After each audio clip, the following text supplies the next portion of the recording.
7 तारीख को चंद्र ग्रहण था और 21 तारीख को सूर्य ग्रहण है। पिछले कई वर्षों में ऐसा नहीं हुआ कि पितृपक्ष के 15-16 दिनों में चंद्र ग्रहण और सूर्य ग्रहण दोनों एक साथ आया हो, पर इस बार पितृपक्ष में ऐसा संयोग बना है कि पितृपक्ष के आरंभ में चंद्र ग्रहण और पितृपक्ष के अंत में सूर्य ग्रहण लग रहा है।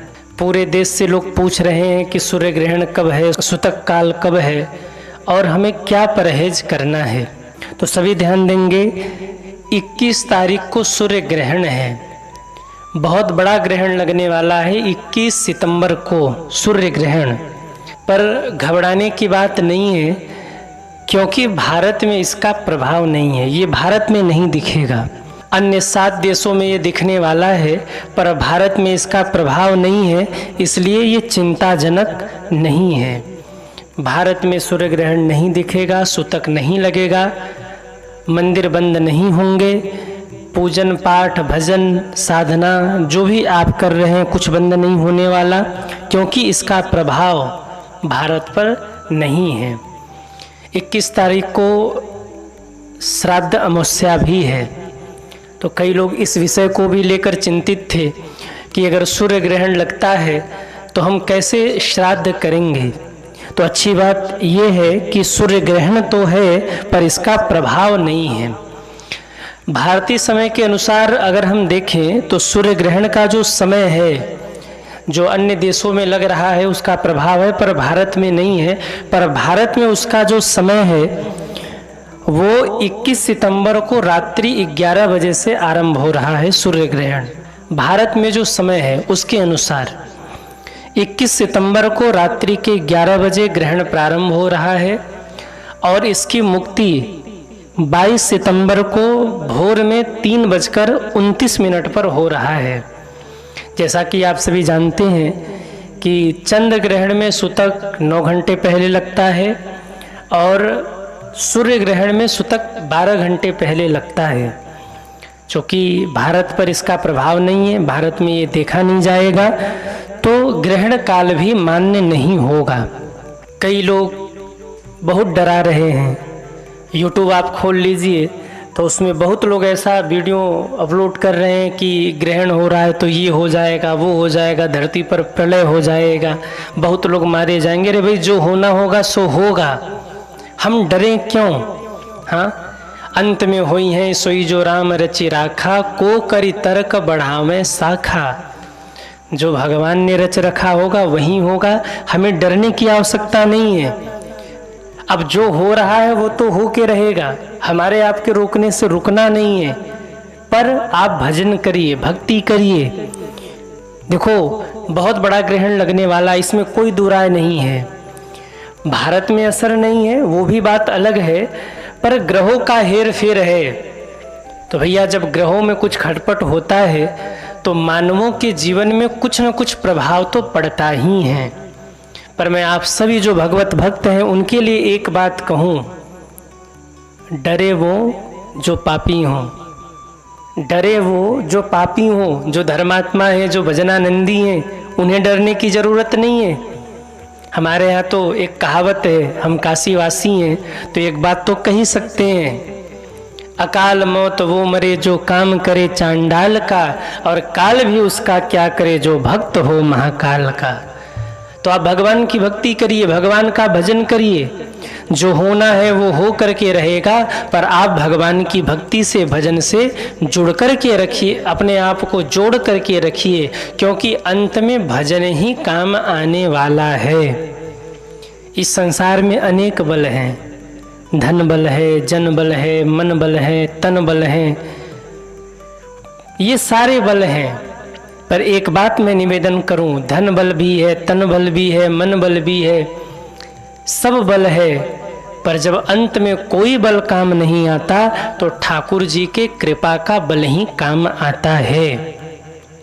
अभी जगह जगह बाढ़ की समस्या है, पंजाब डूबा हुआ था, अन्य बहुत सारे क्षेत्र जो प्रभावित थे, हम आप क्या कर पाए, कुछ नहीं कर पाए, पर भक्ति तो कर सकते हैं। जो बाढ़ पीड़ित हैं, प्रभु उनको सुरक्षित रखें। उनके परिवार को सलामत रखे, ऐसी प्रार्थना तो कर सकते हैं। हम नहीं कर सकते। प्रलय आना है तो आके रहेगा, बाढ़ आना है तो आके रहेगा, बादल फटना है तो फट के रहेगा, तबाही होनी है तो हो की रहेगी। हम कुछ नहीं कर सकते, पर भगवान की भक्ति अवश्य कर सकते हैं। भगवान की भक्ति करिए, भगवान का नाम लीजिए, नाम जप करिए। अभी कोविड आया था ना, बड़े बड़े देशों ने कोविड के सामने घुटने टेक दिए। न तो धन काम आया, न तो बल काम आया, न तो शक्ति काम आई। बड़े बड़े हथियार जो रखते थे वो भी धरे के धरे रह गए। कौन लड़ सकता है? क्यों? वो प्राकृतिक आपदा है। ठाकुर जी कुपित हो गए, कौन रक्षा कर सकता है? बड़े बड़े लोगों ने घुटने टेक दिए कोविड में, धन काम नहीं आया। अंत में बचा वही जो ठाकुर जी की शरण में थे। इसलिए भगवान की भक्ति करिए, भगवान का नाम लीजिए। भगवान का नाम ही आपको बचा सकता है। इस दुनिया में भगवान की भक्ति ही आपको बचा सकती है। वैसे तो भविष्य वक्ताओं ने बड़ी बड़ी भविष्यवाणियाँ की हैं कि 2025, 2026, 2027, 2028 ये सब खतरनाक होने वाले हैं और हो भी रहे हैं, उसमें कोई दो राय नहीं है। पर एक निवेदन मैं करूं, जो होना है सो हो सकता है, होके ही रहेगा, पर हम भगवत भक्ति की छत्र छाया में अपने आप को बचा सकते हैं। सूर्य तप रहे हो ना तो उन्हें कोई रोक नहीं सकता, पर वृक्ष की छाया में बैठ करके हम उस तपन को कम कर सकते हैं। बारिश हो रही हो तो उसे कोई रोक नहीं सकता, पर हम छाता लगा करके भीगने से बच सकते हैं। दुनिया में हाहाकार मचना है तो मच करके रहेगा, पर हम भक्ति करके, भगवान के नाम का जप करके अपने और अपने परिवार को सुरक्षित रख सकते हैं। तो वैसे सूर्य ग्रहण का प्रभाव भारत पर नहीं है, पर फिर भी मैं एक बात कहूँ, सूर्य ग्रहण हो या चंद्र ग्रहण हो, इसमें सकारात्मक शक्तियाँ भी आगे बढ़ती हैं और इसमें नकारात्मक शक्तियाँ भी आगे बढ़ती हैं। अगर आपने इसका सदुपयोग किया तो इस सूर्य ग्रहण या चंद्र ग्रहण में आपके जीवन में तमाम सफलताएं आप प्राप्त कर सकते हैं। साधक लोग, भगवान के भक्त लोग साधना करते रहते हैं, आप भी कर सकते हैं। तो भले ही भारत में इसका प्रभाव नहीं है, पर भैया ग्रहों में अगर उथल पुथल हो रहा है तो मानव जीवन पर कुछ न कुछ तो उसका प्रभाव पड़ेगा। इसलिए मैं आप सभी से निवेदन करूं, भगवान के नाम का जप करिए, भगवान की भक्ति करिए, क्योंकि सुरक्षित वहीं रह सकता है जो भगवान की शरण में हो। मुझे चिंता नहीं मेरी उन्हीं चिंता हमारी है, मुझे चिंता नहीं मेरी उन्हें चिंता हमारी है, हमारे प्राणों के रक्षक सुदर्शन चक्रधारी हैं। सूर्य ग्रहण में आपको कोई परहेज नहीं करना। और गर्भवती माताओं के लिए मैं एक निवेदन कर दूं, चूँकि ग्रहों का उलटफेर है, चूँकि ग्रहों का उथल पुथल है, सूर्य ग्रहण लगने वाला है, भले ही प्रभाव न हो, पर जो गर्भवती माताएं हैं वो 12 घंटे पहले यानी दिन के 11 बजे एक कार्य अवश्य कर लें। ठाकुर जी को तुलसी पत्र अर्पित करके वहीं तुलसी पत्र भगवान का नाम लेकर के पा लीजिए और प्रभु से प्रार्थना करिए कि हे प्रभु, हमारे गर्भ में जो शिशु पल रहा है उसकी आप रक्षा करिए। कृष्णाय वासुदेवाय हरहे परमात्मने प्रणतः क्लेशनाशाय गोविंदाय नमो नमः। भगवान से प्रार्थना करें कि जैसे राजा परीक्षित की आपने गर्भ में रक्षा करी, ऐसे हमारे गर्भस्थ शिशु की रक्षा करिए।